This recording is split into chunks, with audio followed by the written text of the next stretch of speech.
Deary me, how the bloody hell are you, Mr. Richard Downey, aka founder of PC Shed? I'm back again. How are you? I'm good. I'm good. Good, glad to hear it. I've just completed my HND, so I'm quite happy. Yes, we'll talk about that a little bit later on. Yes. But for those that have been watching the stream podcast, unfortunately, Andrew, aka AJ Atomica, cannot be with us tonight. He's got other engagements, but Richard decided to join us to fill the podcast in his shoes, and quite appropriate because he's just finished a 2-year journey, which we'll go in a little bit more on that, and quite a few things to talk about. But AJ Atomica left us with a bit of a debate because he's doing a video for his channel, and for those that don't know his channel, go AJ Atomica on YouTube and check him out. And he's doing a video, I believe, in regards to the pros and cons of console and PC gaming, which is quite an interesting topic. Now, we'll come back to that a little bit later on, but I just want to catch up very quickly with Richard, because you're up north, and back in Morecambe Bay. Hey, enjoying the sunshine? To a degree, it's nice, but there's like it can get too hot, and then it's just like baking alive. It's not.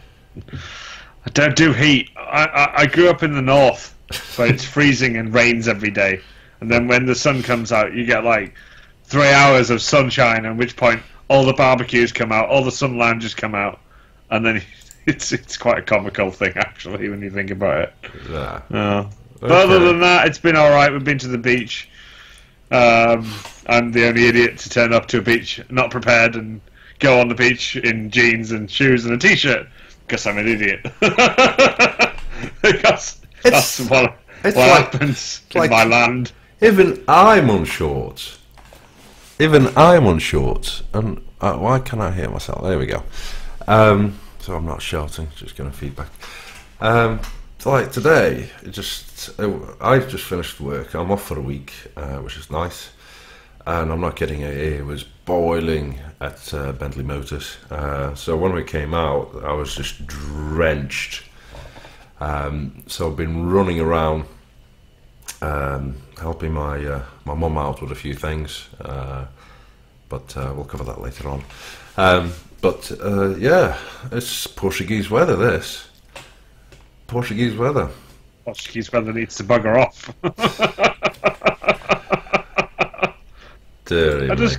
I just can't deal with it. It's even the missus is just like dying because of the heat. I mean, today it's been up to 27 degrees. Right. At some points with hardly any breeze. Yeah. So it's like sticking your head in an oven and topping yourself. Right. Do us a favour, just move your webcam slightly up because I'm chopping the top of your head up. Oh, right, okay. Just a little. There you go. Well, there you go. Yeah. Right, as long as you can hear. I've had a look to see if it's okay. It seems okay. So. Right, just going to share it that we're live. I haven't advertised anything, so. That's stuff in it. Life. Hey. Right.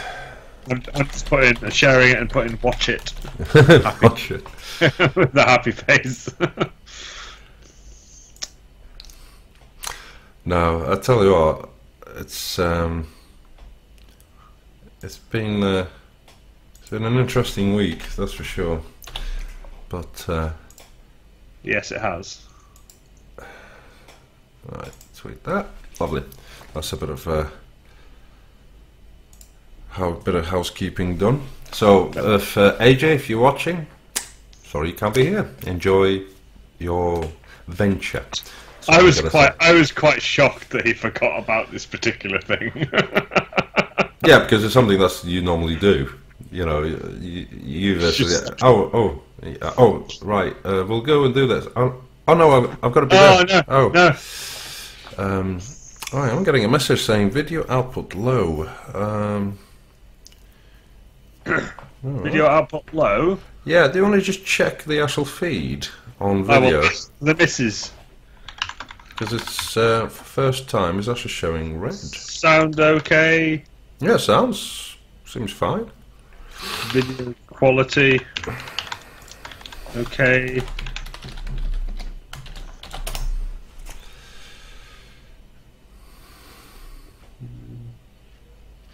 Yeah, that's a bit. Yeah, I've got the okay from the boss, so that's everything's good. All right then. All right.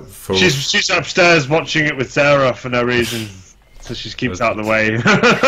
Just try to keep tabs on you and make sure you don't say anything No, inappropriate. She's just like, I can't stay in here while you're on there, Yeah. just in case I need to move. So. Well, you'll be glad to know. I've been rounding up gear to sell because you know I'm selling up, and some stuff has arrived. Both. Oh. Yes.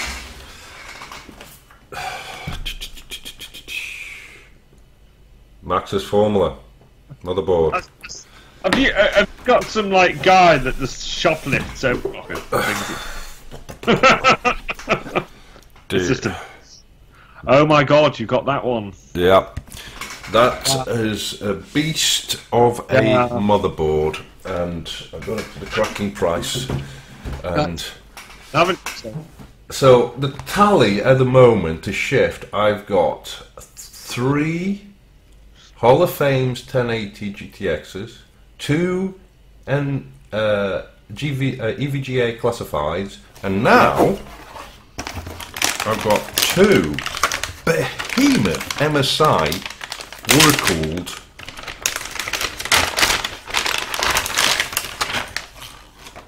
Look at the size of that. That's epic. Is which one's that one? This is the 1080 GTX with the EK water block. Oh, the MSI Hawk X. That's a hell of a water block. That is behemoth. That's like proper. Nickel with Perspex. With yeah. Nice sexy backplate. It's got a bit of a drag in there. I don't know if you can see that. Right, but yeah. So I was tallying up all the stuff, and at this moment in time, I've got enough frigging gear to build about 7 PCs in every platform. You ready? Right. So Z97. Yeah. With a 4790K. And you have an X99 with a Z170 with a 6700K. Z270 with a 700K. Z270 with a 7700K. Yeah.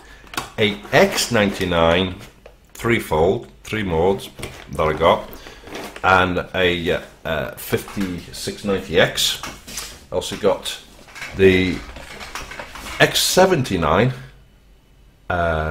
with the 3960X, and I'm like, fuck, that's a lot of gear, and I need to shift it all because it's the longer I have it, the longer I will end up doing a bill for myself, and I don't want to do that. The disease sets in. No. So I've got this week off, and luckily eBay is doing a 4-day sale that all listings on eBay only cost £1 no matter what you sell, which is great. Oh, that's quite cool. If anybody wants any gear, that's what I'll be selling it, and on Gumtree as well. But there you go. So, should we jump into the main topic today? Yes. Right. The topic is, and I already pre-warned everybody, I said Richard's back with his console gamers. I apologise in advance. That is the title of the Tech Talk number 8. So, Andrew wants to know the pros and cons of console versus PC. Now, as you are a clear PC side, I'll concentrate on the console side. Okay. Right? So, pros and cons of a PC gamer. Okay, sell it to the people. Well, it's a console. Hold on. Sell it to the people who's sitting here watching you, who's a console. What can you say to convince them the pros and cons to go to PC gaming? Go. Well, for starters, buying a console initially has a no. You're a PC, right? Forget about the console. You need to tell the pros and cons of PC gaming. Oh, PC gaming instead of console. Yeah. Oh, right, okay. PC gaming is just better on every level. It gives you a opportunity to experience a number of different platforms of gaming, and at the same time have a tool to do other tasks in general life, like office work or even video editing if you're into that. You're paying to have a tool that can do a number of different things and introduce yourself to a number of different levels of skill, if you like. You're not conned into buying endless amounts of DLC along with subscriptions and stuff. You can.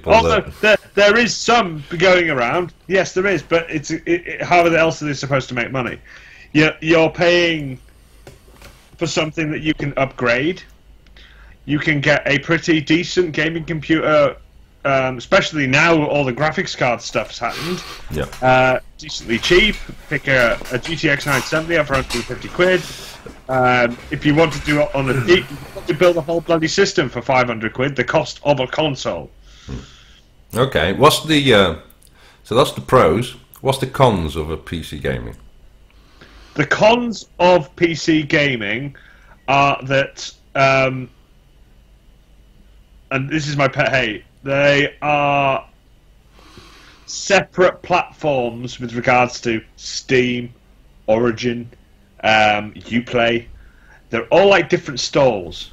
Yeah. And you're always buying them, and they're not in like one freaking library.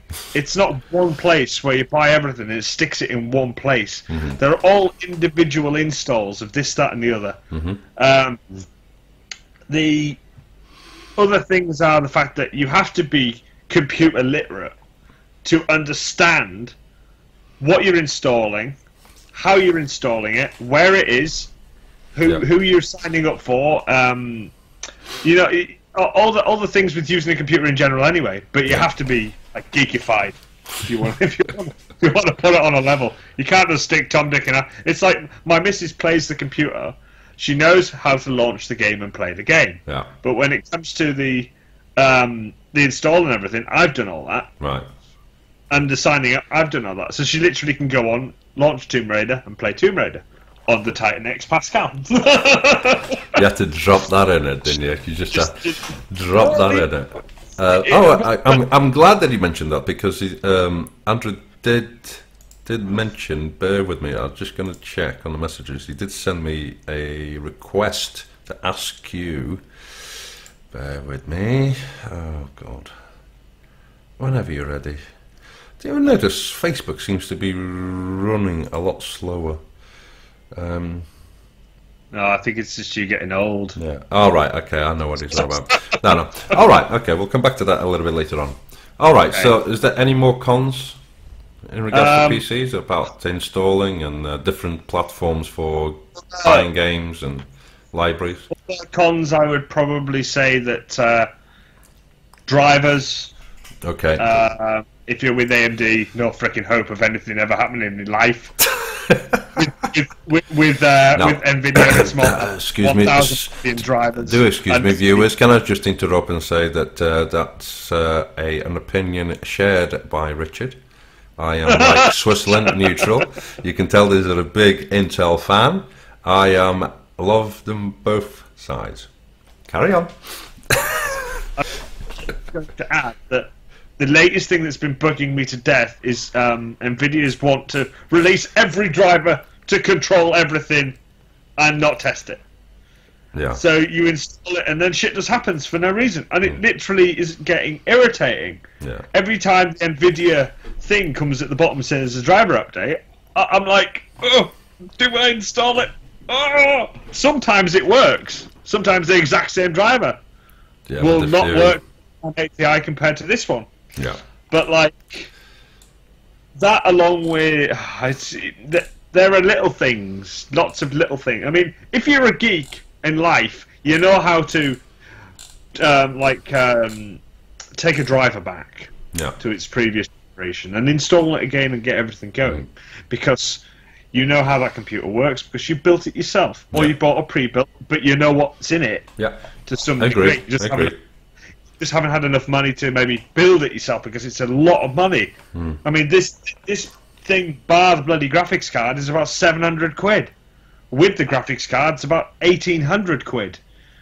You know, Yeah. sat here, Yeah. and then that's just the tower with the shit in it. It's not the monitor Yeah. with the stupid hertz. So would you say cost is a bit of a con when it comes to PC gaming versus console then? Because you did state Yeah, that I for 500 would quid say you can get a PC. Now I would say that to a degree, Right. because with regards to the cost of buying a console, yeah. you are not just tied into a, say, £400 console. You're tied into it's like with the Xbox One S that I bought Sarah. Yeah. She has that. I've got the Microsoft account. You have to pay a monthly subscription on that. Yeah, for the Xbox Live. Wow, okay. We bought a couple of games. It's weirdly tied into the single platform that Windows has, and I can access the games on the Microsoft account on the computer. Oh, the cross-platforms thing, yeah. That is something that I do not want to happen in any. It's horrible. Yeah. Because what happens is you can play the game on the computer, say Gears of War 4, for instance, Yeah. and get so far through. Yeah. But you can then go and play it on the Xbox in like horrendous frames and horrendous quality. Well, each to their own. But you're at the same point. It's like, well, if you've got the equipment to play it on a bloody computer, why are you using it on an Xbox? What are you doing? Yeah. And then the other thing that annoys me is the mentality of the console universe being those middle-aged men that don't have computers and they just have a little toy console. Okay. And they don't have the knowledge to understand Okay. Well, advantages out of having a computer. all right. I think you kind of get quite a lot. So, Andrew, if you're watching this, I hope that's enough of material for you. Right. So the pros and cons. I think you covered quite a wide aspect of things. For me, the pros and cons of a console gamer. Now, pros. It's probably one of the easiest ways to get into gaming. You can buy multiple versions of a console. That is probably the cheapest way of doing it. On the olden days, you had multiple organizations providing consoles. Nowadays, you're virtually down to 3. The 2 big ones, which is the Xbox, Sony PlayStation, and Nintendo. On the olden days, you had at least 10 different makers of consoles, and that's what appealed to a wide range of people because it was cheap and easy to get into gaming. Back then, the console market generation thing was completely different. Oh yes, yeah, I totally understand. I'm just giving from a perspective of somebody who never played games before. Getting a console is probably one of the easiest ways of getting into gaming, because you already have a television. You can just plug it into your television. You want to play games with your friends, either on the couch or online. It's an easy platform to. It's all set up pretty much. I did not interrupted you.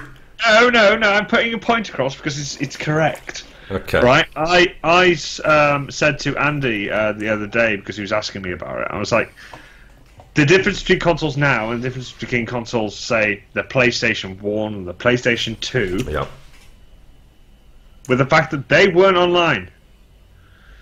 And as soon as they've switched over into the online, like the PlayStation 3 onwards with the Xbox One, and even I don't know if it's the Xbox, the original one. I hate to be the bearer of bad news, but virtually back to the Dreamcast, even way back, there was online services. It just wasn't widely adopted because the internet was crap. The speed of the internet, I remember my 26.6 modem. That, and then I went to the 56 4K, and then we had, the first time we had a megabyte broadband internet. So totally agree with you there. The other advantage of having a computer. Oh, we were going back to you, are we? Okay. Right, and having enough money to actually buy decent components. Is that you can use it for other aspects. Yeah, you already mentioned that. With the folding side of things. Yeah. You can fold on a PlayStation 4, but it'll be like, I don't know, hotter than the center of the earth with the AMG chip that's in there. Yeah, I think you made the point that you can do a lot more with a PC. Well, Now, when it comes to consoles, personally, some of the pros is that you have a platform where you can just plug and play. That's how it used to be. Nowadays, every time you get a game by disc or download it, you have to update it. Pretty much, you're facing the issues that PC gamers have been facing for years. Yeah. Some of the cons, personally, what I think is there's some fantastic games out there, and unfortunately, the game developers, because of the wider spec of the market share, is consoles. So they will port or they will develop games for consoles, and the quality, because of the power, the graphics capabilities of any console, it's not even on par with a PC. So there's no even debate there. So you are getting a lesser gaming experience than if you were to play the same game on a PC. That's what I see. Secondly, the big horse or the big elephant in the room is frames per second. If you're playing on a console, on a TV, your TV, either if it's HD, 4K, it will have a set refresh rate. Okay, and frames per second, the console's only now with the Scorpio virtually saying that it's natively 4K, and probably 60 frames a second. So for me, that's a negative, because it's impacting on the actual gaming experience. The other thing is, I don't believe, on the olden days, you buy a console, you buy a game, the game is done. The game is done. It's ready to play. There's no need to update it. There's no need for fix bugs. And that's one of the biggest things that I've been noticing. Games are released too soon to meet deadlines by big game developers like EA, biggest corporate, and people go and there's glitches and there's all sorts, and then they have to get updates, and it just ruins the experience. Where before, game's complete, play, done. I would say that with the console thing as well, from experience from my friend with the PlayStation 4, he plays a lot of a popular game called Destiny. And one of the problems that they have a lot of issues with their particular servers. Yeah. Because they're so overwhelmed with all these freaking, and that's unfortunately some of the game developers. I mean, EA is a perfect example that virtually were not allowed to have third-party servers. So on a pass, people like there's a YouTuber, Angry Joe Show, fantastic channel. He's got a massive following of gamers, and he streams on Twitch, and he actually has his own service for certain games. And I remember when Star Wars Battlefront came out, and he was so pissed off because the reliability of the service were crap, and that applies for consoles and PCs. So at the end of the day, the way I see it is, if you're young and you want to get into gaming in 2017, three things. One is cost. Two is what peripherals you already have. Okay, and is it going to be a solo engagement? So people are like campaigns, strategy, or multiplayer. All right, those are the main three things. When it comes to games, there's no comparison. PC has humongous amount of titles. You can't even compare the variety. while consoles have a more selected, a smaller amount of titles. Now, when you go into the high street stores, you will see huge Xbox, huge PS4, PC has disappeared because PC, again, I know it's your side, it's mainly digital downloads now, right? Yes.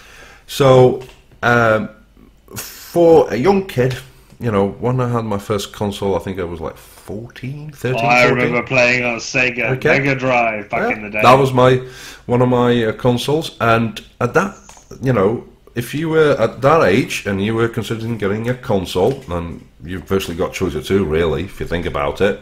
I do like the Nintendo.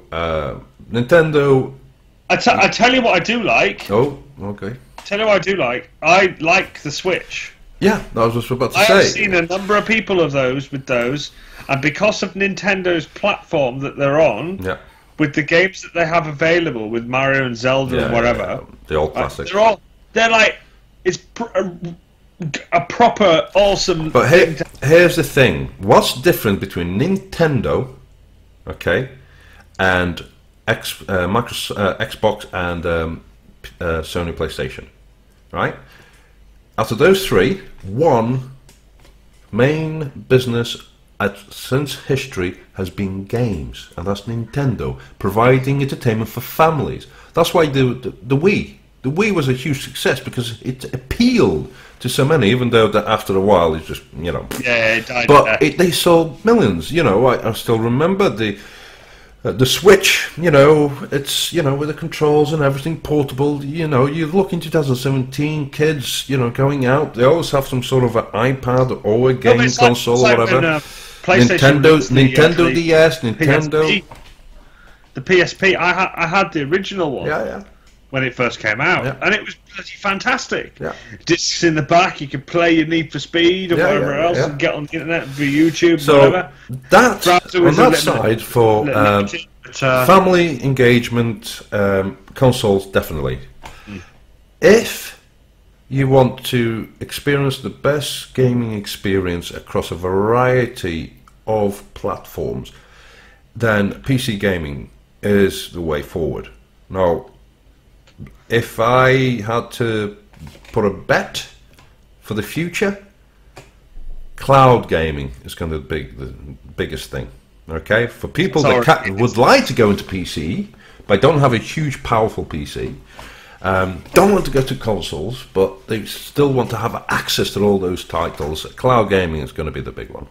So there you go. That is my view. I think cloud gaming is going to be one of those. Because I think it's going to be down to how they price it with regards to subscriptions. Well, NVIDIA, they already virtually have that 20 hours gameplay, X amount per month, whatever. But there's other services popping up with less lag. That's the biggest thing. For people that play competitively multiplayer, you know, FPS games, lag is like the evil of shooting games. You know, it's like that's why that, you know, it goes back to the debate of a TN panel, you know, with a high refresh rate with 1 millisecond, or a beautiful looking IPS panel at 60 FPS. Little bit of a con that comes with a computer. Oh, here we go. Go on. Richard saying. No, when you learn about computers, you open up your scope from things not just being things anymore. Right. I.e., a 1080p panel that you pick up for 50 quid at the shop with an HDMI lead in the back, plug her in, you play your games, and you're quite happy. Yep. But then you begin to notice things like Ace Predator, you know? Or like you know, all the shiny things, and then you start going, well, what's the difference between this and this? So you ask on forums or whatever, and then you're into dangerous territory because you're into like, oh, but you should get like 1440p monitor, and it has like 165. Here's the biggest thing. Here's the biggest thing that I have. I started my life in gaming through a console. I had nobody to teach me about computers. I virtually got one second hand, took it apart, and virtually learned. And my first build that I had was with a AMD processor, dual core, which I still have to this day. And then I went to a Pentium 4, and you know, switching back. Here's the biggest thing: both sides, either a console gamer or a PC gamer, the communities are toxic. Right? Sponsored by Dr. Pepper. And what I mean by that, if you're a PC gamer and you say something in a console gamer forum, you get ripped to shreds. You know, it's like a fucking donkey. You even if you state the obvious, vice versa. If you are a console gamer and you're asking just a decent, honest question in regards to PC gaming, they get ripped to shreds, and I hate that. You made a great point when it comes to monitors, right? Because for gaming, the current standard, you know, on the Steam survey, there's more people playing at 720p. There's a majority of people. You got to think, not everybody can afford a 4K living behemoth. You get idiots like me, right? Idiots like me. You said it, not me. Things, like my X99 rig that's now decommissioned, but have 980 Ti in it. But then think, oh, let's see what happens when you hook it up to a 17-inch Dell monitor and play games on it, right? And an aspect ratio of like 4:3. That'll do, right? So you get insane frame rates, and it's absolutely epic. This is like going back 10 years ago. It's just like, this is really retro now. I can't imagine the lag. But like, people can't afford that 980 Ti to drive that singular stupid little Dell panel. Yeah. And it's a fucking expensive. It's cost. Right, so this is the biggest thing, right? So I think we kind of covered most of it. But once you start, and it's good that this week is quite a big important week for you, and I know it's been a long journey, but roll back 2 years ago. Right? I can't believe it's almost... Yeah, I know. It's like I've aged. Roll back 2 years when we had this discussion about this. You came up with this idea for this channel, and with the purpose of one, helping you doing your course, yeah, and learn and log your way through it. Yes. And I'll just like to say to everybody, I'm not going to kiss your ass, but I am really proud of Richard. Because it's been a hell of a 2-year journey, and he's just finished, and he's got his HND, which is Higher National Diploma in Computer Systems and Development. Right. So which consists of all the hardware stuff and from the all the 2 years ago to what you knew about computers, not just the theory, but the actual practice, the actual building, the actual understanding, components to what. 2 years ago, other than watching you like having had builds in the past, probably zero. And then who introduced you to J2 Sense? You. And Linus Tech Tips. Yeah. So this is the advantage for people in this era that wants to learn about PCs, not just the gaming side, but the aspects. You just finish a 2-year course, and you know you're qualified, which is fantastic. I'm really proud of you, and I hope that this opens many doors for you. But for people that maybe don't have the opportunity to go to college and do the same thing, you know, the internet is massive, of thousands upon thousands of people who you can learn from, and I'm just happy that I've been able to share some of the experiences I had, which is self-taught. Nobody taught me. I've learned this by trial and error. Oh no, that doesn't like work. At the start this of the works. course, I had to learn before I was like, I need to learn. Crash course immediately straight away. How do you build a computer? So it's like, build a computer, buy crazy parts, build it, learn.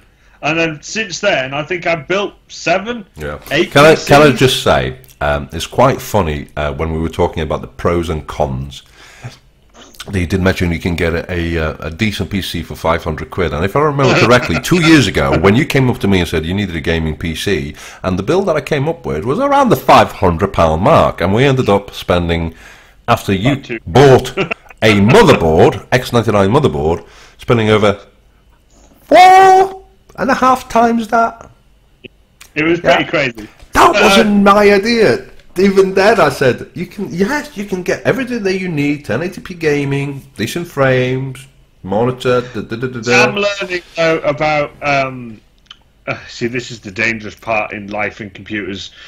With the 1080p screens, Yeah. I didn't know about this other stuff until I started to learn about money. Learn about money. You like spending money. And then it jumps up to 1440p. Yeah, it's all very well. And there's been people on forums asking about it. Should I get this? Should I get that? And I'm like, well, just get yourself a 1080p monitor. The cost difference between the 1080p monitor, especially second-hand monitor, because all my monitors are second-hand. Yeah. All of them, apart from this second-hand. Apart from this 100 quid Samsung 24-inch that is here, that is an absolute piece of shit. But and I would never ever buy another Samsung. Yeah, and most of the gear you bought is from frigging me for knockout foreigners discount prices, including the 27-inch Asus 1080p frigging monitor that virtually I had delivered on the first day. He popped in. I said, "Ooh, that will go nicely on it. I'll buy that. How much? I don't even know. Oh god, yeah. What's something in the region of was it 150 or something? To buy new, I don't know. I can't remember. I bought it. But it was a steal. You had it for a steal. That's all I can say. But yeah. Richard does have the knack of getting good deals out of me for don't know, maybe I don't know. I just I can't even be bothered to batter. So just give me that and that's fine. Just both. But when it comes to monitors, the reason people want to get into gaming, PC gaming, and monitors become important. Yes. Is like you said, you start learning about computers. You start learning about the quality of your gaming experience is not just your computer, but the actual panel that you actually see with your eyes. And a 1080p monitor, nothing wrong with it. A TN panel, there's nothing wrong with it. Okay. Now, TN, IPS, VA, whatever you want to call it, a TN panel for a proper competitive gamer, it's got fastest minimum delay, 1 ms. You can get 144 hertz monitor, 165. I mean, there's monitors that 240 hertz monitors, TN panels, 1080p. Yeah, they also come with a nice up the. No, TN panels are cheaper than IPS. IPS panels, which you can get at 1080p as well, 1440p. The quality is better, but the sacrifices of that input lag. So normally about 5 to 6 milliseconds. Then you go to 4K. Then the lag, the refresh rate is capped at 60 until this year. It will be the first ever 4K 144 hertz monitor that's coming out later on this year. I really want them to make a 4K ultra wide monitor. That's what needs to happen. They already exist. What are you on about? Well, do they? Are you sure? I think so. Ultra wide. Ultra wide, 35-inch, my friend, curved and everything. I look because I know there's a Predator, but I'm sure it's not 4K. I'm sure it's 4K monitor, my friend. 4K monitor, mate. Because the 4K. I'm going to look this up. God, you need to do a research. But what I'm saying is, when it comes to your gaming experience, the frames and refresh rates, if you don't have the graphics card power to power up a 144 hertz monitor, you're not going to see the benefits. That's why I've got a Korean 1440p IPS monitor that I got second hand, and I've got a DGM 27-inch IPS 2560 by 4040p, both 60 hertz. And the reason I've got a 980 Ti. Cap it. There's nothing wrong with a 980 Ti. Yeah, that's what I mean. So I've got the graphics card that will support this resolution at 60 frames a second. Now, if I wanted a higher refresh rate, say a 120, 144 or 165 hertz, I wouldn't get an IPS monitor because I know this graphics card won't be able to handle that. Okay, so you would jump off to the 1080, you know, GTX. Okay, the card that does everything at the moment is the 1080 Ti, but there's a huge price tag for it. So yeah, but for general Tom, Dick, and Harry, they haven't got a lot of money. No, 1080p. And they've had like a computer donated to them with maybe a 660 Ti or something in it. And they've got like a, I don't know, a 20 quid monitor that they picked up at the local CEX. Yeah. You know, and they go and play Counter-Strike. So and they're quite happy playing Counter-Strike. Right. I've been a member of Tokawiki app on overclockers.co.uk. One of the biggest questions that I get asked is, I want to play modern games with everything on Ultra. What monitor do you suggest? First question, what GPU have you got? Yeah, exactly. Okay? Because that will dictate. Right? So, if you want to play everything maxed out, which by the way you don't have to, there's certain settings that doesn't really make a big difference. I just need to say something to humour my life. Oh, go on. I sometimes run the Titan on ultra low just to get the kicks. And see, that doesn't make sense. What's your refresh rate of your monitor? My refresh rate is 60 hertz on this one. Okay, so when you drop the settings, what's your frames per second that you get on whatever game you're playing? Just for kicks. Right, on the is it the Wildlands? Wait, what's the one I was on about where I drive the car down the hill on the other side? It's Ghost Recon Wildlands. Right. When I play that, on everything on Ultra on the Titan, I get about 140 frames per second. And that's on a 1080p monitor? That's on a 1080p monitor. With a 60 refresh rate, 60 hertz refresh rate. But in all honesty, before this Titan existed, it's a 7970 in there. Massive card, heat beast, right? But I could play all of these games that I've been playing. I ran, is it called Juice or Juice X? Deus Ex Mankind Divided. Yeah. I don't know why I say it like that.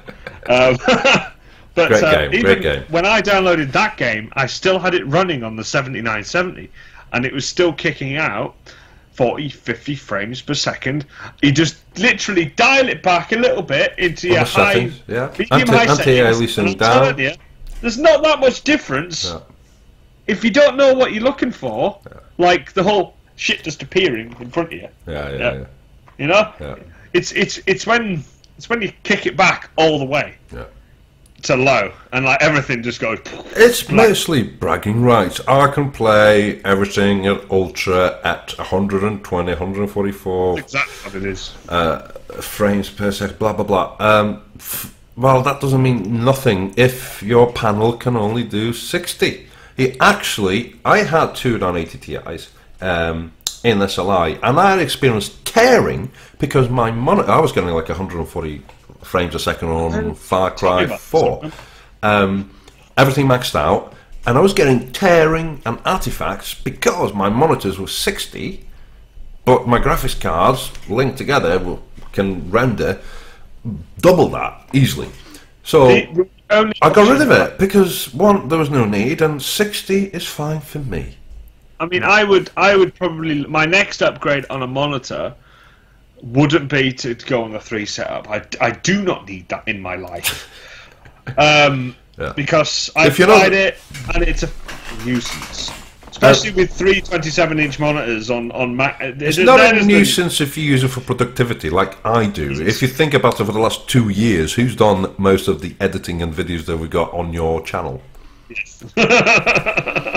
So having a secondary, I have two. Having a secondary for productivity is a huge help for streaming, for broadcasting, like what we're doing now. Even when I've been doing my HND, it's like I can do assignment stuff on here, research on here. But is it a need? That's the question. Is it a need, or is it a nice to have when it comes to gaming? I think there's no need for it if you're just gaming. Yeah. Because I literally do not take advantage, Min, because it messes with my life. Those stupid, godforsaken, oh, let's put it on all 3 monitors so you look like you're driving down the road kind of thing, where it stretches the whole thing. It then messes with the start bar. Everything wants to expand, like you open a browser or Google, it's across 3 monitors. And it's like, why are you in my life? Take it off, get rid of you. No, I've had this. And it really and but I got to admit, I'm looking at one freaking monitor. I do not need you in my life. Sorry to interrupt, but I did like the wallpaper engine that he had the wizard heads going like this. And I like that looked quite funny. Wallpaper engine. Yeah, wallpaper engine. Yeah, I've got that. I literally I don't know how to use that. I'm trying to get that as that, but I'd actually remoted my computer at home on one monitor. I'd put it as YouTube on, casted it from YouTube onto the other thing, and I'd ripped the video and played the video. So I had 3 different sources, but it looked cool. So I was like, that's really awesome. I haven't quite figured out how to put it. You do know with the wallpaper engine, you can virtually duplicate whatever video or image on any amount of screens on playback. I bought it on Steam, but I don't know how to use it. It's very easy. I actually set mine when my kids are about to an aquarium with live fish. So nice. they have like 2 aquariums. So it's a calming dinner time, calming. But yeah, if no cost for cleaning. Here's the thing: if I was to go into replacing my monitors, I would go back to a TN panel, and I would go to a higher refresh rate, because most likely I would have probably upgraded the current graphics card, because the reason people go to IPS is the viewing angles. Okay, now I'm in front, so a TN panel does not bother me. The bleed light does not bother me on a TN panel. 4K isn't for me. I've got a 4K television, okay? 4K gaming isn't for me, because the hardware demand to have 60 frames a second minimum on 4K, everything maxed out. You need a minimum single card, 1080 Ti or Titan XP, or SLI or Crossfire something, okay? And the cost just outweighs the pleasure. So for me, 4K isn't for me. That's a personal opinion. There's people out there that love 4K, won't go back. It's one of those that they say once you try it, you won't go back. I've tried it. It just isn't for me. Okay, I prefer to have a simple life. I take the approach that if you have some money after you've built your rig for a nicer monitor, go and buy a nicer monitor. Yeah. But if you've got a really nice rig and you just want to be like a normal human being and just enjoy a bit of gaming, get yourself a 1080p panel, 21.5 inch, and spend 100 quid on it or less if you can. Get it second hand and just enjoy it. Then look later to a new monitor. Yeah. Some of the prices on the monitors are pretty much equal to a mid-range PC. You know, like a 27-inch, like from Asus Predator or anything, or one of the IPS panels. There's one that's coming out, and the price, I think we spoke last podcast, is £1,800. £1,800 for a 4K monitor. For £1,800. You can build a bloody rig with a Titan in it. Too bloody right you can. And I have one. Right, I'm going to ask you very quickly. This was a message from Andrew. Richard, what is your thoughts in NVIDIA releasing the Titan XP, as you're an owner of the original Pascal Titan? And what's your thoughts of it? Honestly, Yeah. don't care. You don't care. Don't care. I have a 12 gig, 12 GDDR5 video RAM thing that will be more and everything and never be used to its max in any possible freaking way. It's clocked really high. I get more than ample out of it. There is little difference between the Titan XP and the Titan X Pascal, other than a slightly faster memory and a slightly higher clock speed. But watching benchmarks on YouTube from each one, there is like sod all in it. So, in all honesty, if people want to whinge about the fact that Oh, he's gone. no, but like, I have one of these. Right. This is mine. Okay. I do not give a toss whether it's got a freaking P here or not. I own a Titan X. That's my bloody thought on it. Okay. Fair enough. Last podcast we touched on this topic, and he asked the same question to me, except I don't own a Titan X. But I do own several NVIDIA graphics cards. A lot of cards.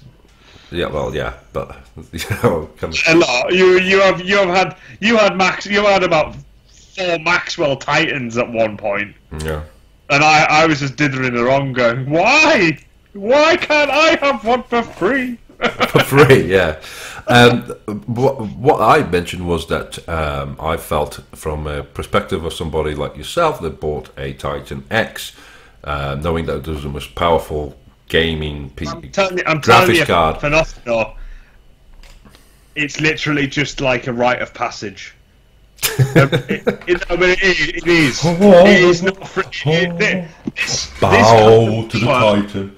Bow to the Titan. No, this kind of power isn't bloody needed for a normal person just playing the odd game. It isn't needed. You can literally rock, like what I do at home, 1080p still, with my 980 Ti that I think I can probably pick up for, 350 quid on eBay?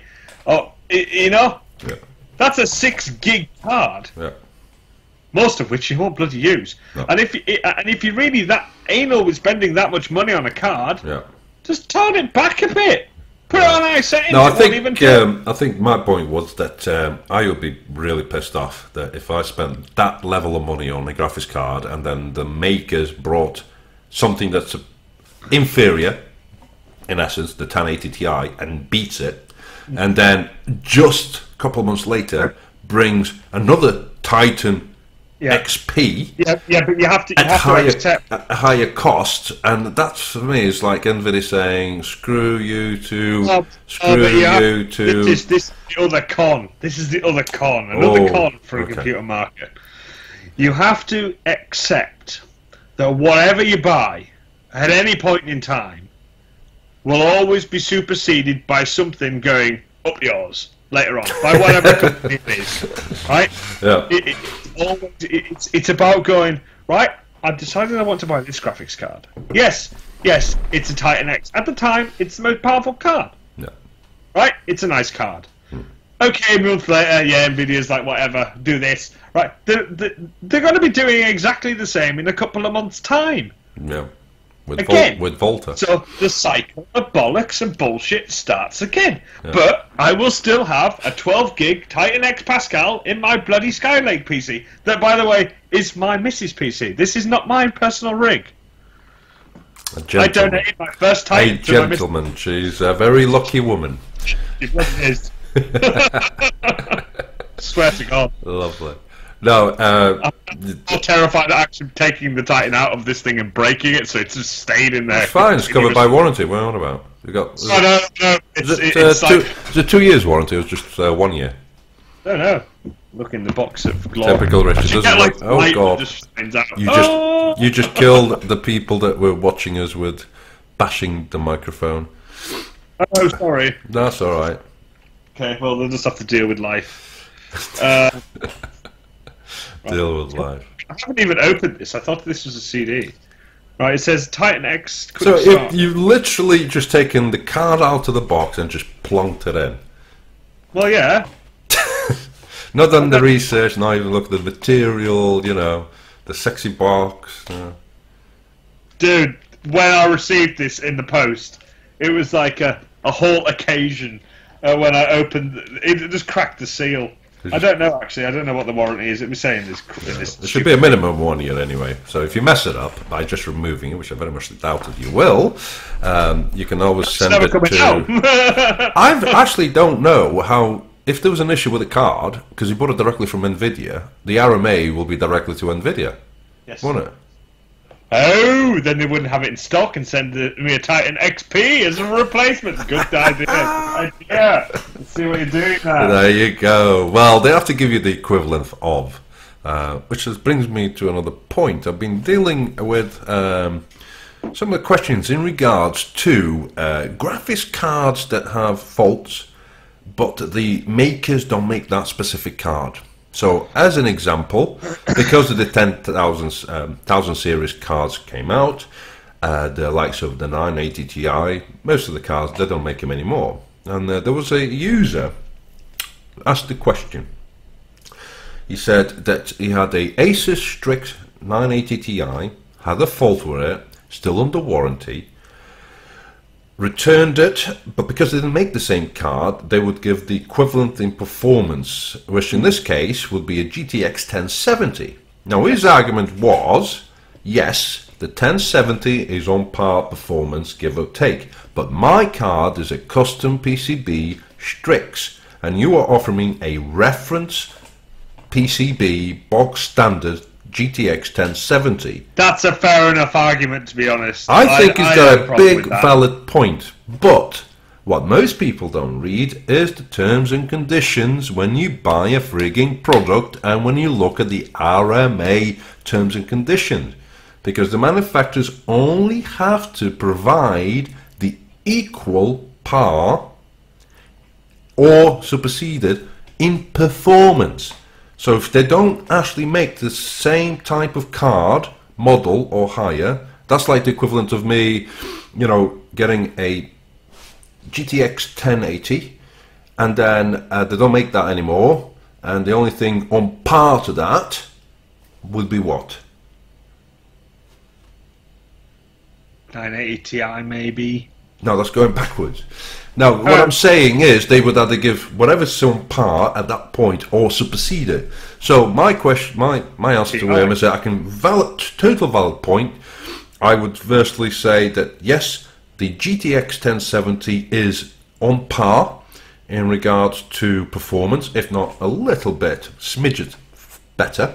But because your original card was a custom PCB and it was a Strix model, they should have offered you the 1070 Strix model, not Strix. The box standard. Yeah.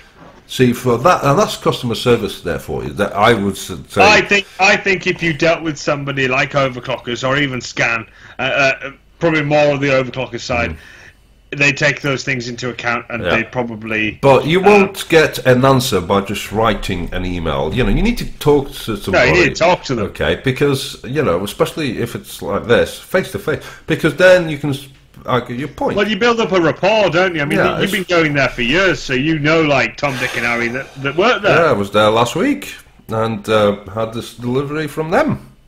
So 3 graphics cards and motherboard from overclockers. You know, and guess what? Not new. All my stuff that I buy, never new. And that's why I can afford to buy stuff like this and sell them on.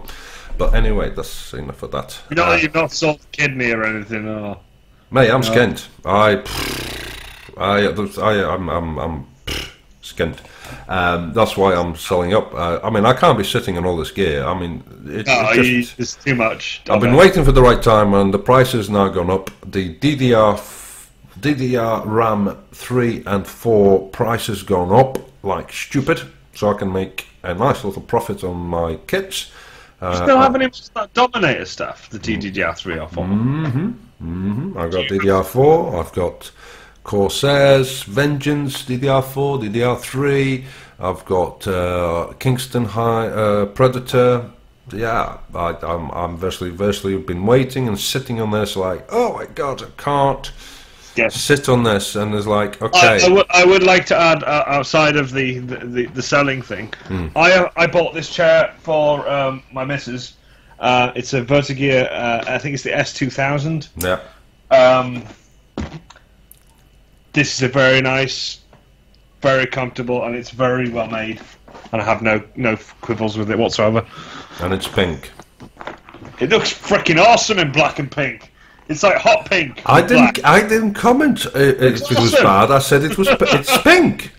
You know, I've got a blue. Chair. See, I've got a blue. You've got an orange, which is the ties with the colours of our logo. All right. So now it's like, okay, we have to get pink in there as well, have we? You know. Cool chair. But the thing is, we had like a really crappy chair, and I said to her, I'm like, I have one of the DX Racers at home because that is a fantastic chair as well, the Formula Series, and I'm just like, you need a really good chair. If you're going to sit at that computer, you need some back support, and you will notice over time that you will have a bad back, like you did with the, remember the old dining room table chair all them days ago. Yeah. You had a really bad back. Yep. Yeah, and then I tell you what, I would never ever knowingly expend the amount of money that it costed to get these chairs. Now, for saving your back, absolutely, I would pay double. I would pay double just because the comfort is there. I had the pleasure of sitting on one of the Premium's Noble chairs while I was at Overclockers, and my God, that's on a different level. Really? Because it's not the racing style. They've gone for luxury. It's you've got excellent. You've got phenomenally good. These are fantastic. It suits my needs. Especially now I've lost quite a fair bit of weight, so it's even better. And then the Noble pure leather, right? This is real leather.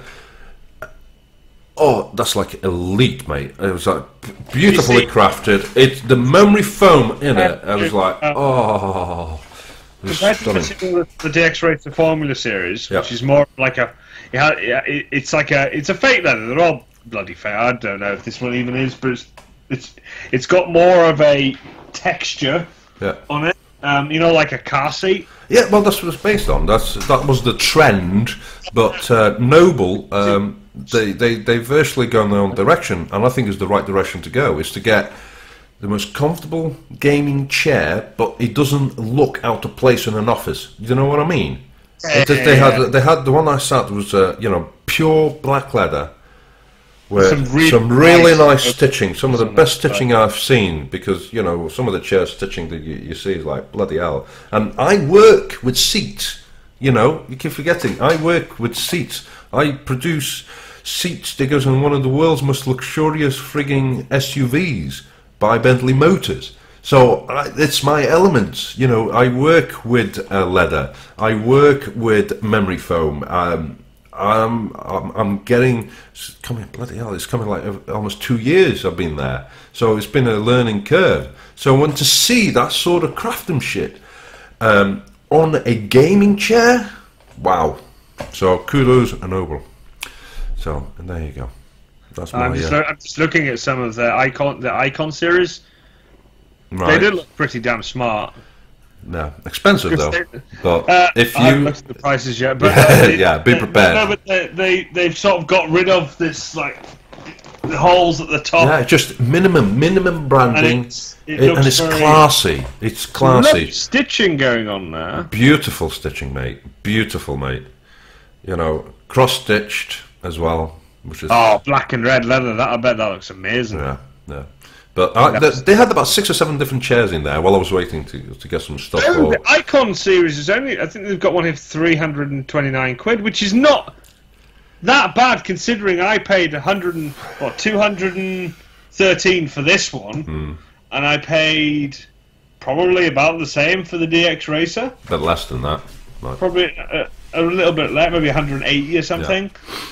So that's not bad considering. I mean, you pay for a little bit more quality and build. So that's not like. I mean, no-go area for me for spending money on a chair would be like over the £500 mark. Oh, there is a limit Richard will not spend over. Oh, bloody hell. Excuse me. What about if you had some RGB lights? It depends. Well, what color it does? So no, it would depend on how they've embedded. I mean, it would be nice to have them say embedded in the insides of the armrests. Right. Maybe some clear. You could have like clear armrests with a nice cushion on the top. Yeah. But have underneath so that they could glow different colours. That would be pretty epic. Oh, dear. I have an answer for everything. Well, they seem to, but I would firstly say when it comes to gaming chairs, it's if you're playing long hours, it's definitely the worst of the investment. Don't have to go crazy on it, but you know, it's with trends. Trends change. You know, water cooling trends change. You know, I think. Do you think being somebody that's been in like the computer trade for a while with regards to how you build and what you build, to this whole RGB thing with all the I'm not look, okay. Listen, you know me, right? You gave me a RGB. I mean, what was it, Corsair keyboard thing? Yeah. There was a 65 RGB. You were like, no, I don't like this. One, I had a keyboard to begin with, which unfortunately passed away, but hey ho. I didn't even use it. All right. The G11. I'm quite, you know, I'm quite analytical when it comes to computers. E.g., does it serve a purpose? Does it increase performance, or is it just for aesthetics? Yes. RGB it was okay when it started with the keyboard. It's okay for the mouse because you can help if you play during the dark because you want to concentrate and you're a competitive gamer. It can help. Then it started went to everything else. Went to speakers, went to monitors, went to gaming mouses, went to headphones, went to frigging graphics cards, right? Yeah.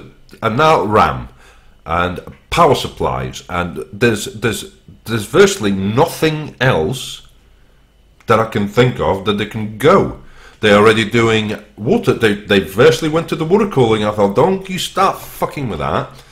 So you got RGB's water blocks for water cooling. You got RGB's water blocks for graphics cards.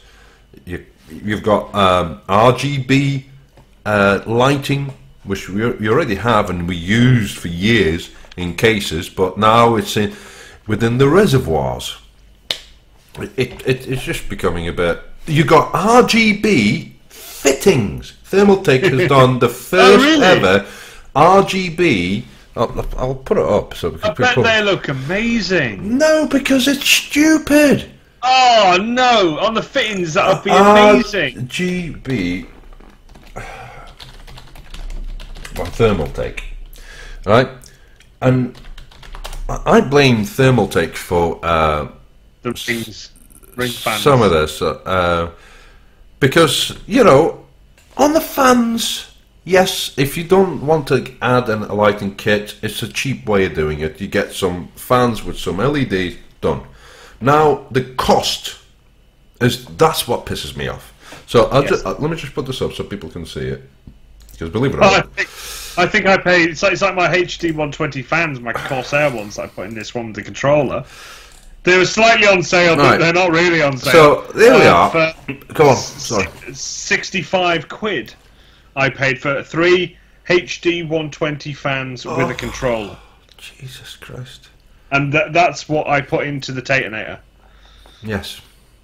So and that's amazing. I know you can't see this, but virtually it's virtually the price is for 6 fittings.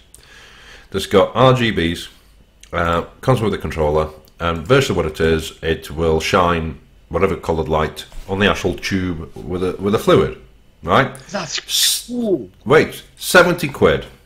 It's cool. 70 quid for 6 fittings. That's cool. Right. Consider this. It's cool. If you build a water cooling unit, you get some UV transparent fluid and get some UV lighting like I have on my boy's PC over here, right? Guess how much that costs? Knowing you... No, new. Buy it anywhere. I don't know. UV light is £6. A little strip. Okay. And depending, a litre to 2 litres of liquid is under a tenner. So for 15, 16 quid, you have... Yeah, the people that will be buying those will be like... they've got like, dickheads. I don't know, Quad I'm sorry. Titan Dickheads. XP. No. This is the thing. know. This is the thing that I have against RGB, especially on fans, because I use fans. I test fans for their pressure and noise ratio when it comes to water cooling. RGB. I'm just talking to my missus, and my missus has just went, "We need those in our life." Those fittings. You are a bad influence on your missus. You know, if your missus is watching, he's a bad influence on you. Don't listen to him.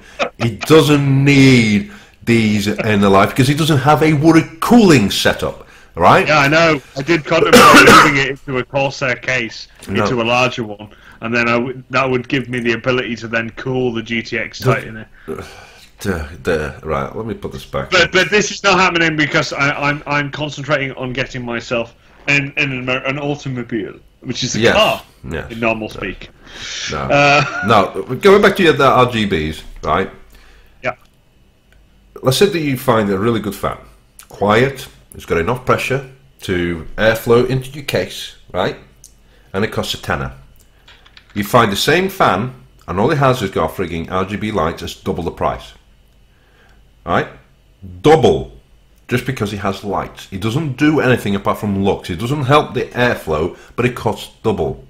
Now, when you have a water cooling setup, like one that I'm putting together, and it takes at least, there's two 480 radiators, a 360, a 240, and you put a push-pull, okay? Meaning that's front and back, so a 480 will have 8 fans, okay? Double that with 2 radiators. That's 16 fans, 16, 22. That's virtually 26 fans. At 20 quid a pop. You do the maths and you tell me if that's value for money. At 20 quid a pop? Yeah. 20 fans? Well, call it 20 fans if you want. It's not hard maths, mate. No, I know, but my brain's dying, so I'm just like... Surely... 20 400 quid? Yeah. Would you spend 400 quid on RGB fans? If I had hardware that was going to be worth it, probably. No, it's a radiator. Oh, if it's a radiator, probably buy shitty fans for where I can't see. No, it's virtually... No, you wouldn't. You would buy the frigging one that costs half the bloody price that does the same job. Just because it has lights. That's my point. That's my bloody point. But but it's like, in my case, the Titanator originally had white Corsair, those fans I give you. It had those in it. Quality fans, which by the way, fans, look, which are very good, which are actually in that PC. Look, can I change? Yeah, it's in there and does the job, and I've tuned them, and they're super quiet, and they're cracking little fans. Beautiful. My boy can play, right? Can play. Yeah, you need to tweak it. You need to know what you're doing on the BIOS to get the best out of it, so it's silent.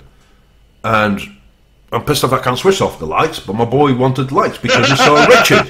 Why don't you just rip out the LED that's in the top? Yeah, but then if I want to sell it, then who's going to buy? Yeah.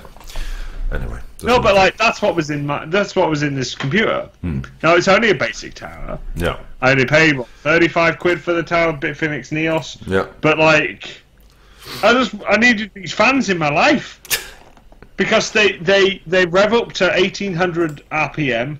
Yeah. Which is 300 more than the Noctua ones that go up to 1500. And right, okay. You know, Noctua, they got fans that go up to 3000, by the way. Yeah, but that's the black ones. I'm on about the NFF 12. All right, okay. But I was like higher rotation, and they've got RGBs in them. Watch the YouTube thing, and I'm not joking. I pulled these things out of the box that they came, and I was genuinely shocked at how good the build quality of these things is. Well, they are for the price that you pay them, for the price that you paid, I would expect the quality to be spot on. Yeah. I would expect it to be silver plated. But just to give you an idea, okay, you probably know this company because you had a case by them, NZXT. Yeah, and there you go. So they brought the RGB. I don't know if you can see it. They brought the RGB series triple pack, and that's 70 quid. Now here's the kicker. Right. There we go. It's all showing up. That's Two fans with a Hue controller, 75 quid. If you want to buy this, here we go. A single RGB fan, 28.99. One. You see, that's a lot of money for one fan. One. But I bought the Corsair's equivalent and got 3 of them with the controller for 65 quid. I wouldn't even go near the Thermaltake, the NZXT one. Yeah, even the Thermaltake is even dearer. Thermaltake Ring 12s as a triple pack, so 3 fans with a controller, 80 quid. And I'm thinking, it's absolutely mental. But they're just ring fans. They don't even look that good. Well, apparently that's what people like these days, but not for me. Anyway, enough about fans. What else can we talk about? I prefer to have the HD 120s that actually give the colour across the fan, rather than just a pissy little light, which is really lazy to install. Yeah. I today, so I can hear an echo, so you're watching something. Oh! Yeah, mute it.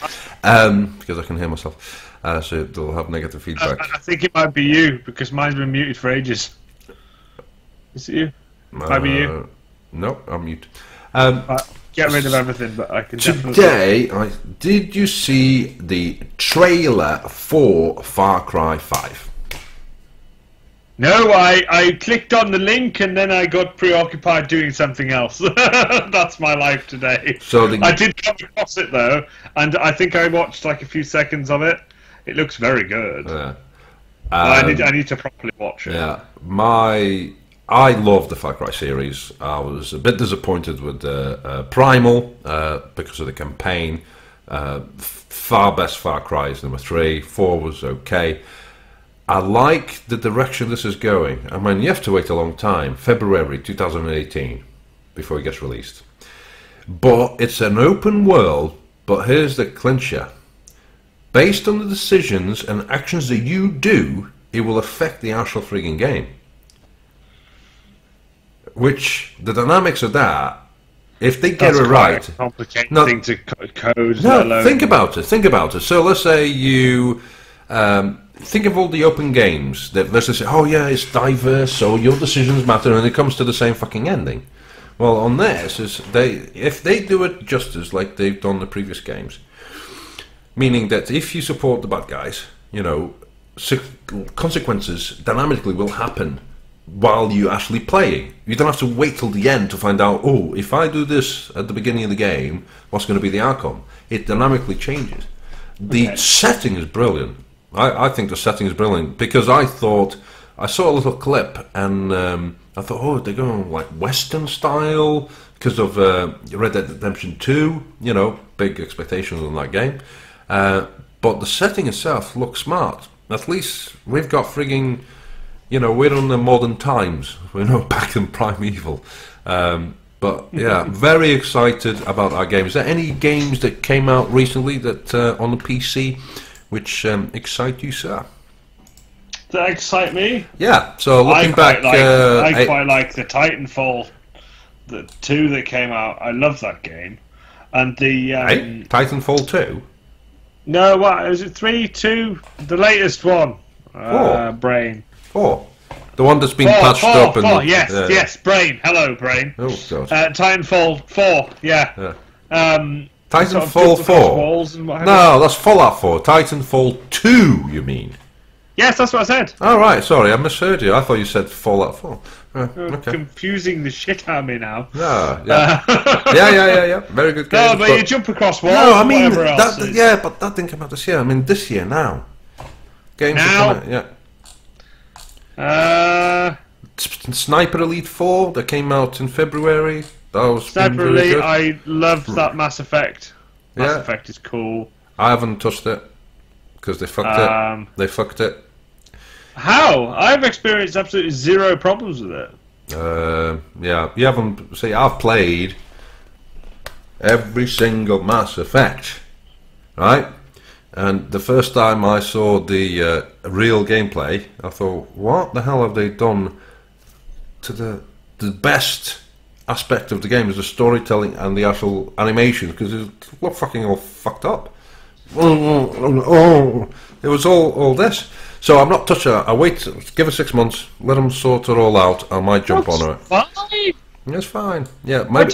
What's fine for you? What's fine for you and acceptable for you? Because have you played any other Mass Effects apart from this one?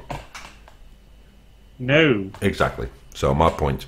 What about no, but like when I play a game, I just like go, oh, it's the latest thing, right? Download it. I don't even know if I'm going to like it or not. I'll just download it and then play it a little bit, and I'm like, oh, I quite like this. It's like Grand Theft Auto was a grand example. Now, years ago, back in the day, you know, when the world was grey and no one lived in the mobile phone, you know, and you could play. The closest thing you got to a game was what was it? Submarine on the Sky, where you used to press a button and the cross. But help! Oh Jesus! No, but like all them years ago, Grand Theft Auto 2D, most amazing game ever. I can't stand the new game.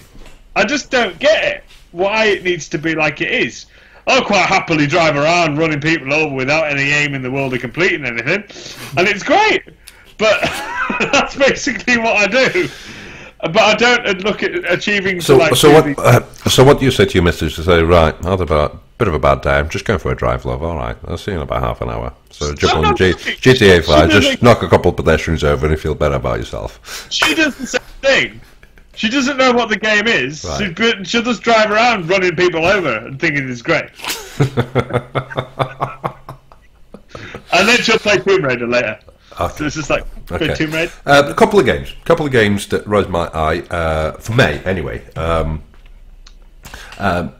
Prey, which got nothing to do with the original Prey. That looks interesting. Oh, that reminds me. Brain is kicking in. Oh. There is a game called The Surge. Yes. Yes, it's like very similar to Dark Souls style, but on modern computer factory. Cool. Yeah, it looks surprisingly good. It depends how well it runs. Just like a couple of lists, a couple player-unknown battlegrounds that came out back in early access in March. But there's one which you might be interested. It's a HD release from the Sega port from last generation, and the makers of Gears of War. They virtually remastered a game called Vanquish. Vanquish on a PC, released now. It's available on Steam at $14.95, which is a bargain because that game was class. So they've unlocked it on frame rate, resolution support, slow motion gunshot to the face, dodge hundreds of missiles, punch a giant robot in the face, defeat evil space Russians. It's one hell of a shooter, and that's just the description. So it's a cracking. I'll put it up. I've just started googling really badly. Okay, let me just like zoom in, and then for people can see. It would help if I use actual Google instead of AVG, wouldn't it? Right, it really would help. There you go. So you'll be able to see it, hopefully. So I'll turn the sound off just simply because every time we play, have you noticed, every time we play any style of videos from YouTube or anything that's got audio, boom, copyright. You remember when we were talking about your Bose headphones, like podcasts ages ago, and we played the Linus Tech Tips in the background, showing him, reviewing it. I got copyrighted for that. So Really? I said, yeah, virtually say that's copyright. I said, well, I've not monetized the video, so I'm not making any money out of this. I'm just sharing Yeah. it. So they said, okay, that because you're not monetized, that's fine. So every time someone watches that on our video, Linus Tech Tips gets some money, which is fine by me. But yeah, it's remastered. For those that don't know, cracking game, and if you got a PC, this will be stunning. It's a great shooter. And it's virtually kick-ass. The sort of game that I think you like, Rich. I think. I'm just watching YouTubes of it now. It looks freaking awesome. Yeah. But this is the remastered version, anyway. So yeah, available as from yesterday, at Steam for $14.95, which is a bargain. 25th of May. There you go. So it looks very good, very good. There's a bloke doing a speed run.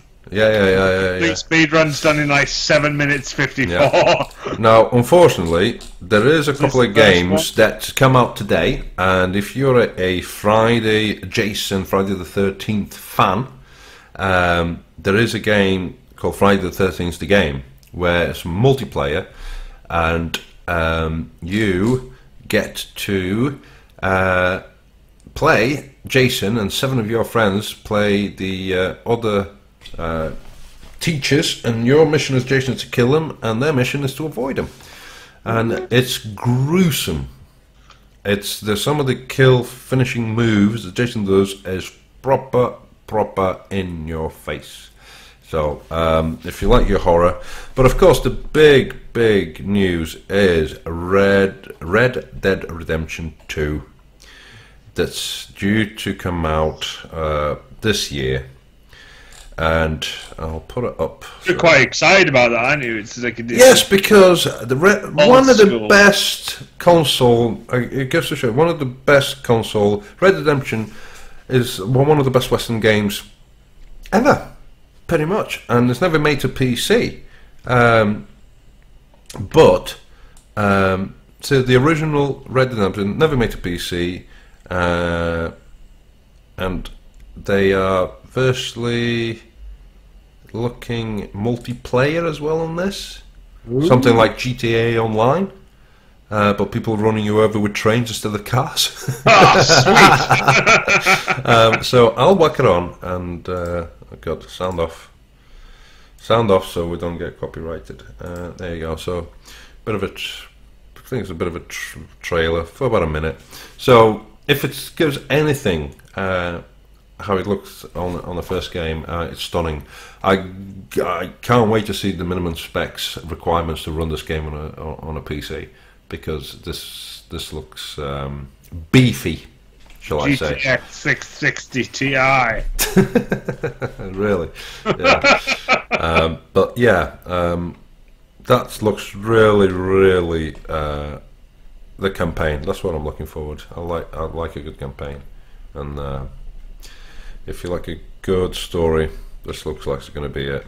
Graphics look stunning, but again, this is not gameplay. It's probably rendered 4K.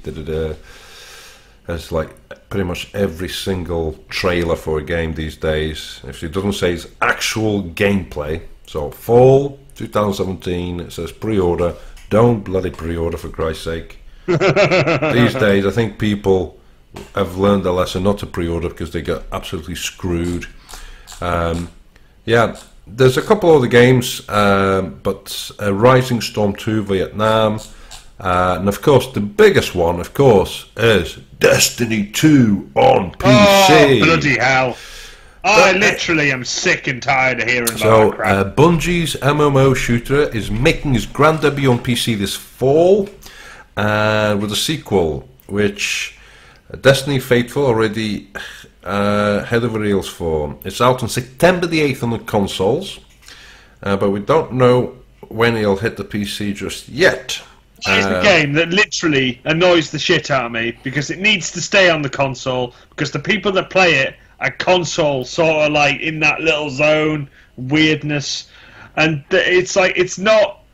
Well, you've got a first-hand experience on this, because you've got a friend that virtually... I have a friend that literally plays this thing through every hour of his spare time, all the time. I do, and it has done since it came out, by the way. So I have quite a complete spectrum of how it affects somebody. I do not understand it because it's literally the same shit in some different fucking universe. Some DLC on something or other. Oh my god, I'm shooting something. There's no real aiming involved. It's just a shooting. They've got like this much area to attack the monster. And it's like, oh, we'll go fly a ship. Oh, fly a ship. Oh, I've got to go collect this thing and collect this thing. And oh my god, it's only available for this day only. And then it's gone. That shite needs to do one, and it's like why? I don't know because I have never played it. So no, but literally it would drive you insane. It's like Overwatch but shit. You know, it's just hey, okay. There's certain games I won't touch. You know that Warcraft, GTA. And Overwatch is one of those because I know I'll be addicted. Simple as. Your friend has the same addiction to Destiny. Yeah. I have told him on countless occasions because it's now getting to the point where he's got that many games. He's only got a 500 gig hard drive. This is another con with the console.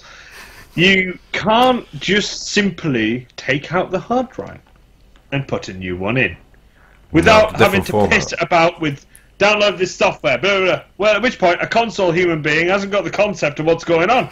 They go, oh my god, it's broken. Again, I would like to just make everybody aware that is not my opinion. That's the opinion of Richard. I am neutral like Switzerland. I have to keep doing these things. I'm going to get battered with messages saying, you know, you don't realise console gamers can be quite vicious on messages. So. Well, I know about it to ignore them because I own a Titan X Pascal and they can just laugh at me. But it's just literally like it's the most irritating game because of the addiction that it creates. Yeah. And a game that does not. I've been a good freaking game that you want on a computer. I think there's everybody that's been addicted to a certain game. Mine was Warcraft when it came out. And GTA, and there's quite a few others, and I spent hundreds and hundreds of hours. Yes, but even you have said to me that you now realise how much time you wasted. Yeah. Doing that. Just because I now build PCs for people that can do that. And I enjoy the building aspect of creating something from nothing that can deliver a gaming experience that suppresses pretty much anything that's out there in terms of console or pre-built PCs. And that's due to water cooling. That's my passion. So, yeah, good point. Right, my friend, I don't know about you, but we've been rambling on for the last hour and a half, and we hardly covered anything. But it's been nice. It's been nice. You still, I've noticed. As you know, I officially closed folding, hence why I'm stripping all the parts. But you are still knocking out some numbers, sir. What are you folding on?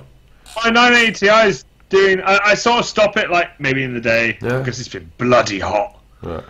And I have no way of controlling the airflow like my window. Right. No, that's a cam. I have tried acquiring the Pete to go and open the window, but the Pete is broken, so the window is just on a latch. Right. Okay. But my fans are on full blast on the because I rigged it up with the CPU fan like a dick. I didn't do anything about it, so it's all on 1500 RPM. Yeah. The CPU hovers around like 48, 55 kind of area, which is sod all.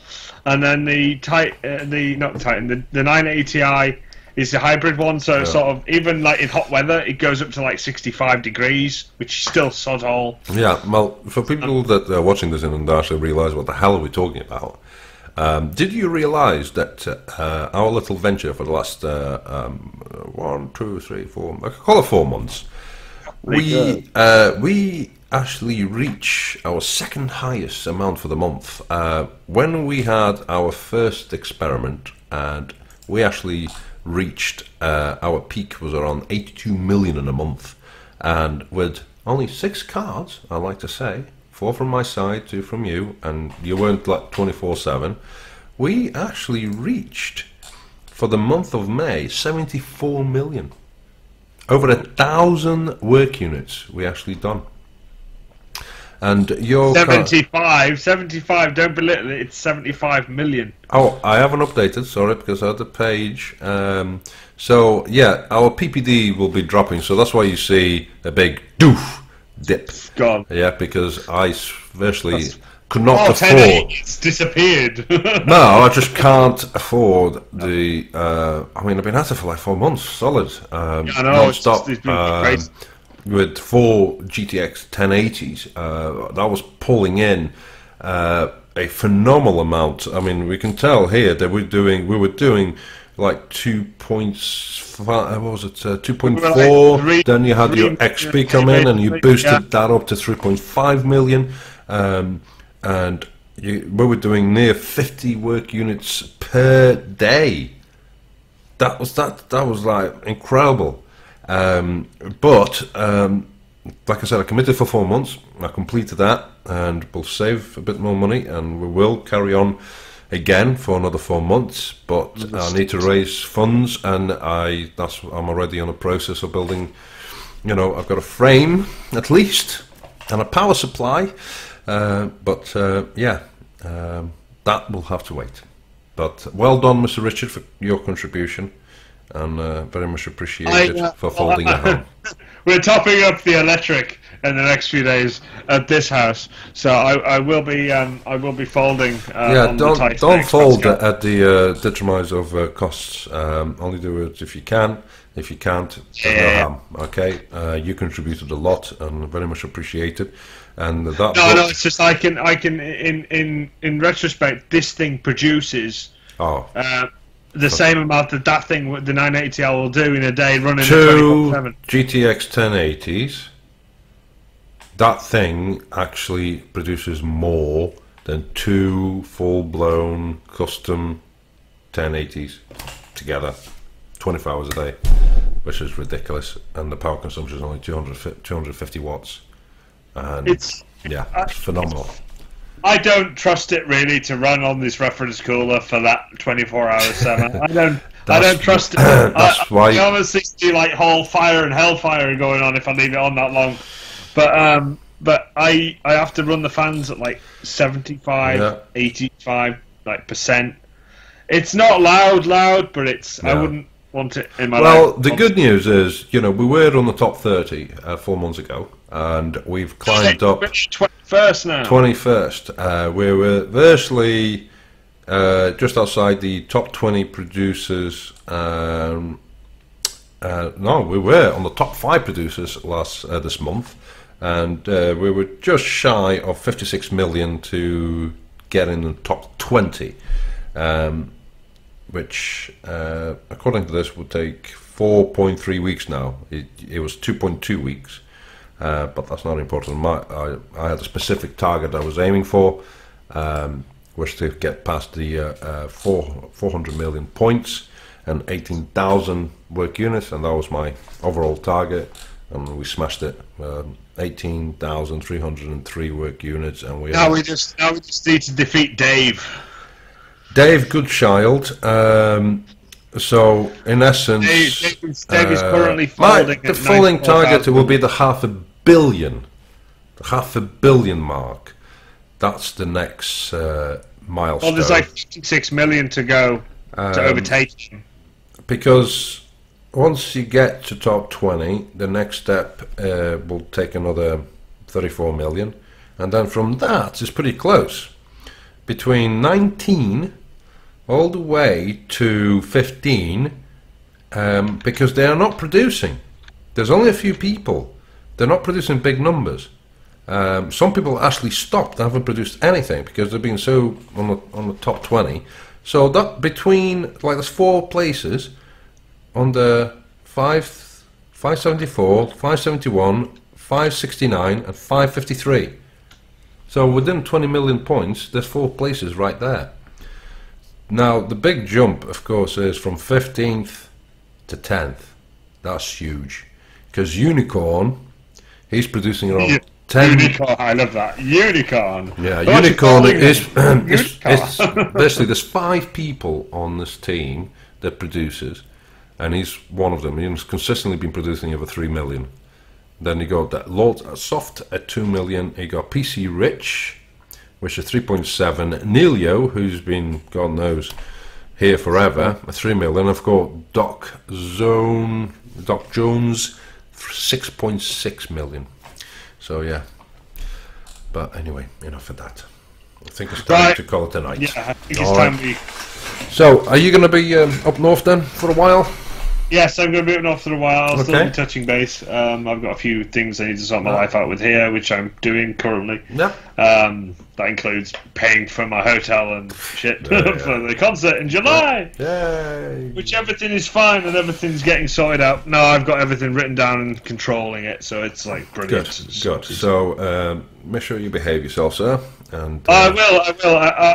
If anything happens your end, just let me know. And you know, if you sprout more grey hair or get wrinkles up here, or that doesn't count. That is. Yeah, I've got a halo, mate. I've got a halo going around, and I got a halo going around. And, yeah. Not a problem, mate. Mine when I had mine. Yeah. So we will end the stream, and I'll catch you up at just a little bit. So thank you very much for those that have been watching. Next week, and hopefully we'll have AJ back. Don't know, but I'll catch up with him. Has my sound been okay? Well, from my side, it has, but it's only when I play it back, and then we'll find out. Because the sound was fine when I heard it, but when I played it back, mine was really mute. But I found out the cause because for whatever reason, Windows update that I had on Windows 8. I know that on about computers. No, it's bloody Windows update. Yeah, I blocked it and I checked my microphone, but I think my Windows default microphone volume slider was down to around 55%. That's why I was a bit. Right, I think we've got to crack on now. And so thanks very much and goodbye.